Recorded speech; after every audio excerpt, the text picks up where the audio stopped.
properties of light. Light will always get the quickest path between the flames. But like in our case, if it's just go to the door, the fastest path between here and the door is a straight line. So it's not perfectly defined.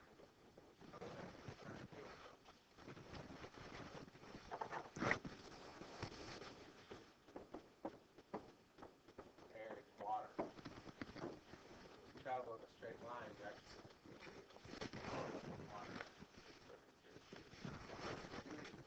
Travel a little bit further in the air, and then take a shortcut. You like to be able to practice. Like the older technique,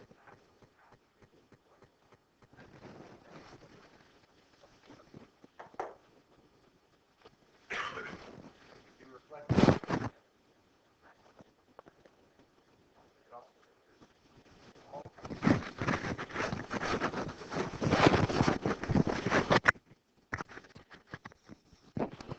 all those other wave properties apply to light as well. You need to know the organization of the electromagnetic spectrum. It's organized by wavelength, but also indirectly organized by frequency and energy.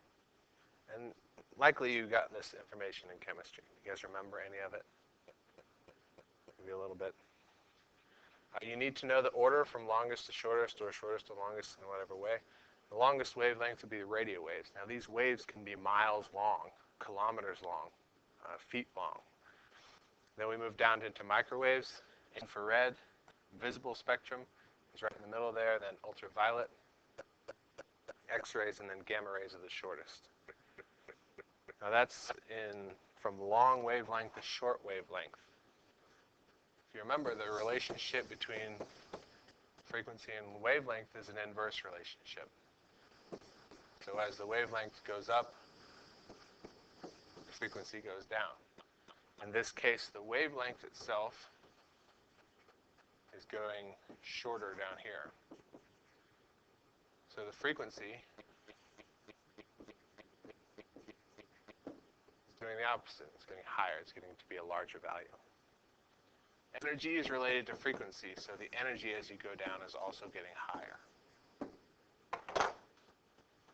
And there's a pretty straightforward relationship between energy of light and frequency, which we'll get to when we get to atomic physics. But you'll need to know the order of those. Multiple choice questions will ask. They'll also do it in the free response. Part E, what color is the light? Or part E, what part of the spectrum is this light or energy wave? You need to know the visible spectrum is between 400 and 700 nanometers. A nanometer is times 10 to the negative 9th. So this is between 400 times 10 to the negative 9th meters times 10 to the negative 9th meters. That's the range of the visible spectrum. That's the only light that we can see. On the long end of that is red. So the 700, 650 is typical red color. And the shortest on that is blue or violet. So 400, 450 is going to be your blue colors.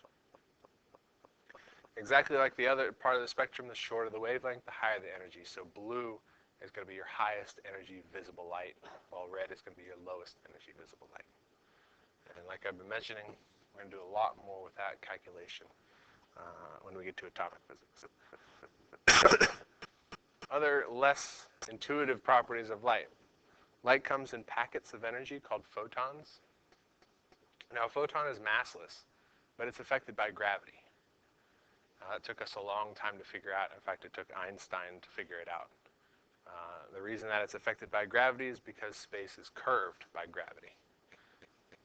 So when you've got empty space, space is just a flat surface like this. But when you put a massive object in that space is curved a little bit due to the massive object.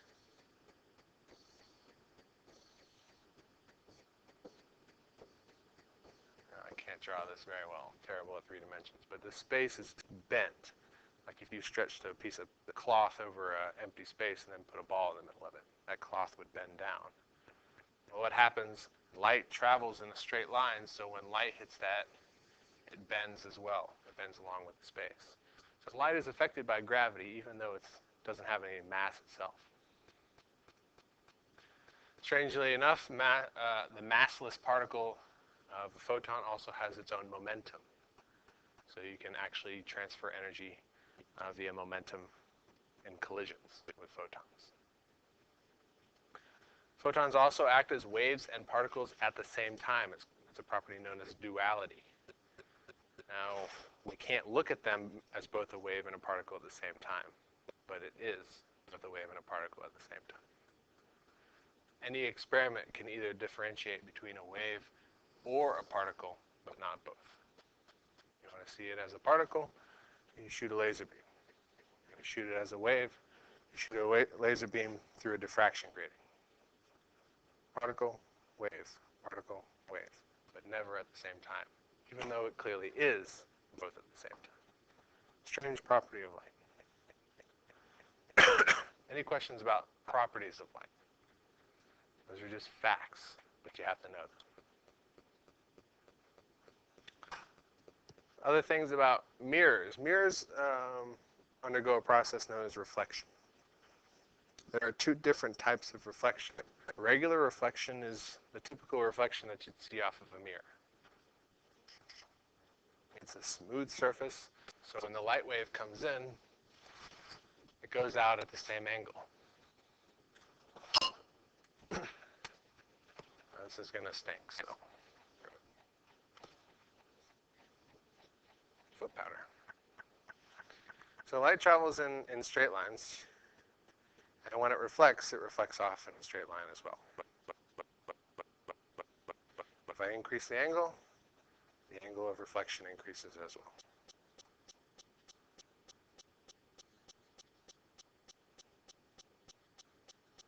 This is regular reflection. Now, every surface is inherently reflective. Even though the wall doesn't look reflective, the only reason you can see that light is because it's bouncing off the wall. Also, if you point it close enough to the ceiling, you can see that the light is being reflected onto the ceiling. It's just not very clear. That's what we call diffuse reflection. The difference is in the smoothness of the surface itself. Regular reflection, when a light wave comes in, it bounces off nice and clean. Light wave comes in, bounces clean. Light wave comes in, bounces clean. That's regular reflection. A diffuse surface, or a surface like a brick or something, or a lot of surfaces, when not in close enough, even like a piece of paper would look like this. Now, the reason we have to look at it so small is because these photons are volumeless. So you got to look at them really, really small. When this light wave comes in, it strikes the surface and it bounces off. Maybe it hits regular. But when the next wave comes in, it bounces off that surface and bounces off in this direction. Oops. Next wave comes in, it bounces off in that direction. So the light waves, when they bounce off, are not going in the same direction. They're bouncing because every surface is reflective, but they're bouncing off at weird angles. So you don't get that smooth reflection that you do off a regular surface. We're going to focus primarily on regular reflection, just because it's a lot easier to deal with. Three types of mirrors that we're going to be looking at. Flat mirror, also referred to as the plane mirror. Diverging mirror, which is a convex mirror, and the converging mirror, which is a concave mirror. Notice that we've indicated positives and negatives. Those are going to be important as we go through and start doing mathematics with them. The positive side is going to be your reflective side. So in this case, the light gray is going to be your reflective side. That's always the positive. The opposite to that is going to be your negative side.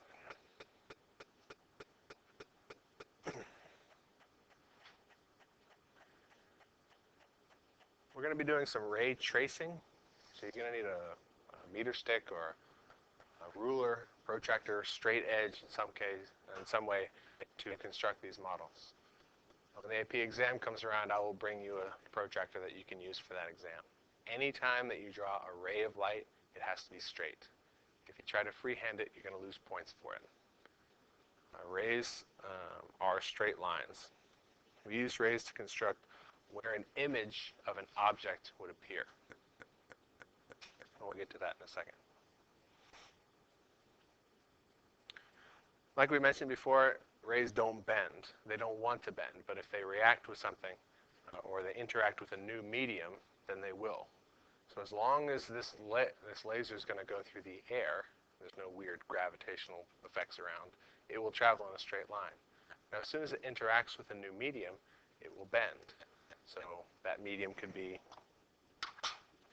glass, could be plastic, could be this prism that we've got here. Straight, it goes in the prism and it bends. It's now on the floor, by the way. So in this case, it's going into the prism, it's slowing down, but it's actually reflecting off of this smooth surface here. More on that as we go through. In order to draw rays, you have to be able to measure angles. So we'll do some work with protractors. We always measure angles to the normal line. So if this is a flat mirror, and the ray is coming in from the top, rather. The ray's coming into the flat mirror here. We want to find out at what angle is that ray coming in at. That ray is coming in at an angle with respect to the normal line. If the normal line is not provided, you need to draw it. Normal line, just like normal force, is perpendicular to the surface. So if the surface is like this, and the normal line you draw is perpendicular to that surface. It's always perpendicular, and it's always drawn from the point of contact. So this ray comes in, it strikes the mirror here. We draw a normal line perpendicular to the mirror at that point of contact, and it's a dotted line so as not to be confusing. And the reason we draw it is because every single angle is measured with respect to the normal line. This angle we call angle I, theta I. It's the angle of incidence. Get there in a second. And then the angle that it comes off at, theta R. The angle of reflection or the angle of refraction, depending on what's happening. Now, what's the relationship between these two angles? They're equal. And believe it or not, there's a law that says those have to be equal. It's called the law of reflection. The law of reflection states that if you have a plane mirror, that the angle of incidence, theta I, is equal to the angle of reflection, theta R. Angle of incidence, theta I, theta R. Law of reflection. Again, remember, all angles are measured with respect to the normal line. You have to measure it with respect to the normal line. They will try to trick you. I will try to trick you by giving you other angles. This angle, for instance. Or this angle. And you have to use some geometry sometimes to figure out what angles are. This to the normal line is 90 degrees. So if you know what this is, then you can figure out what the angle of incidence or the angle of reflection is. There are some relatively complicated problems, and these get really hairy, so you got to be really good with your geometry.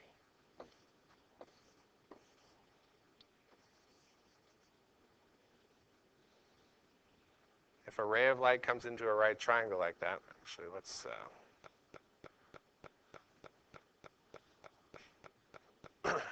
do this.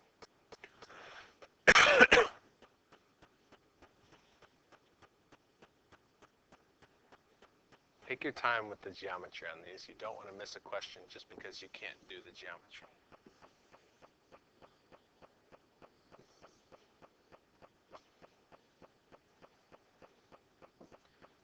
Suppose we got a 60-degree angle here. A ray of light comes in, perpendicular to this surface.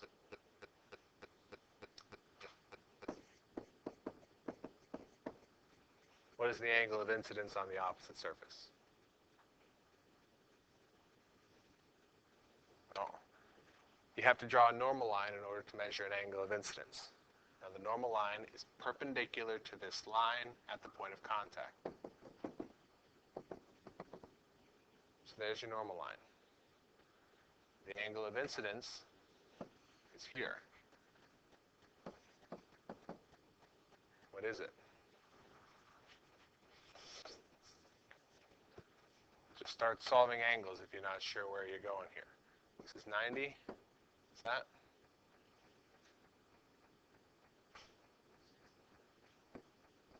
It's 30. Interior angles of a triangle have to be equal to 180.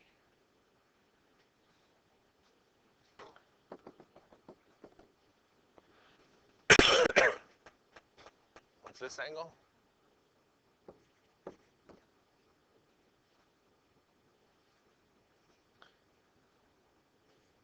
This angle? It's this? It's this? 60 degrees. There's probably faster ways to go about doing that, what angles you need to solve for. However you choose to do it, just be careful with it. Take it slow. There's no reason to get a problem completely wrong because you can't solve for an angle or you tried to rush through it. So the angle of incidence in this problem equals 60 degrees. And that's the type of geometry that you're going to end up with. There's all kinds of weird things that you can be asked about. Comes in this way. Well, it didn't come in that.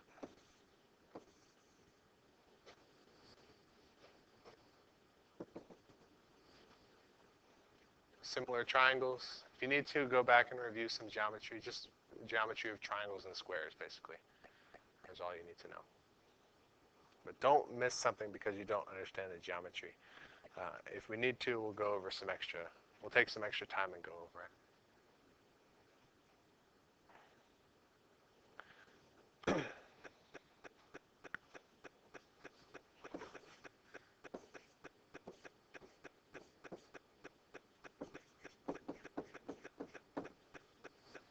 Suppose you're standing in front of a mirror. It's a reflective surface. You are considered the object. The real thing is considered the object. What you see in the mirror is called the image.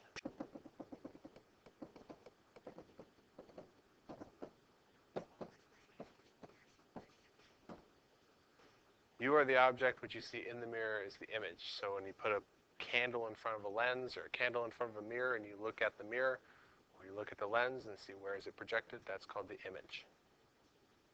For flat mirrors, for plane mirrors, whatever distance that you are away from it, your image is inside of it. And it's very simple to prove. Take a meter stick, put it against the mirror, stand against the meter stick. What do you see in the mirror? You see the meter stick, and then you see your reflection. So how far is your reflection inside of it? It's a whole meter. So how far away is this guy from his image? 2 meters if he's 1 meter from the mirror. There's little things like that all over the place in optics. It's really not hard, but you have to understand the little things, and you can't make those silly little mistakes because you didn't read the problem correctly. There's a million of those things. There's a big difference between how far the object is from the mirror, how far the mirror is from the image, and how far the object is from the image. You've got to read the question carefully.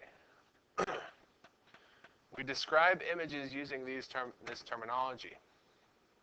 An image has a certain nature. Is it real or is it virtual? Basically, the question that you ask here is,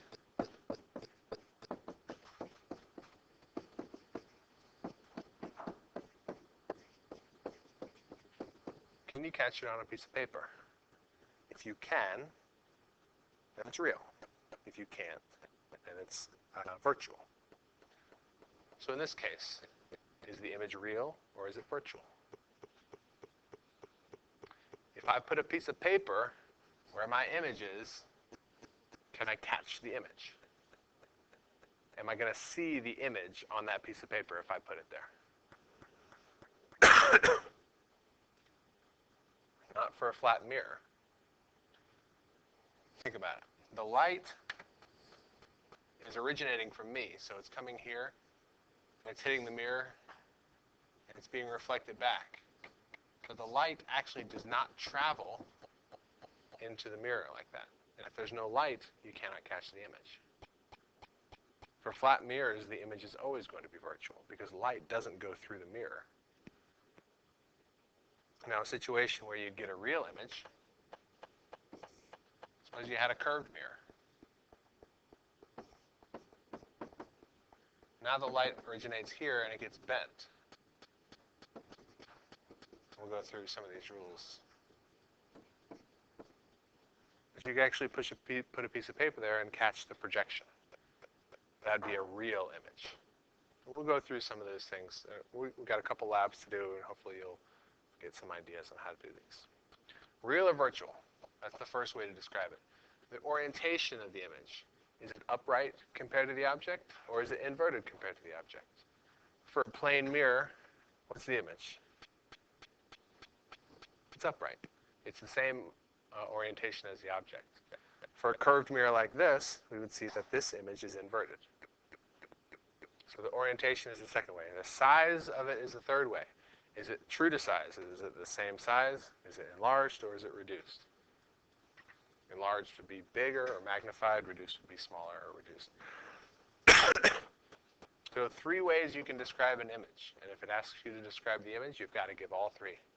Real or virtual, upright or inverted, true, reduced, or enlarged.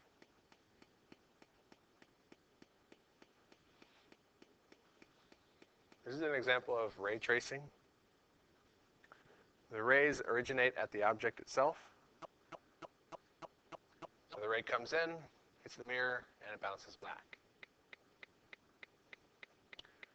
A virtual ray, or a ray that appears to go through the mirror, extends into the mirror. That's why it's dotted. It's virtual. Another ray would extend from the tip of the arrow and reflect off to the side. A virtual ray from that would go in the opposite direction of the reflected ray, and they intersect at a point over there. Wherever they intersect, that is the object. We drew the rays from the tip of the object here to where they intersect. That's the tip of the image there. I'm going to do a number of examples of these as we go through as well. If we identify the image, what it looks like, it's virtual because light doesn't actually travel through there. It's upright compared to the original image, the same orientation, or the original object rather, and it's true to size. Plane mirrors are always like that. Plane mirror, virtual, upright, true to size.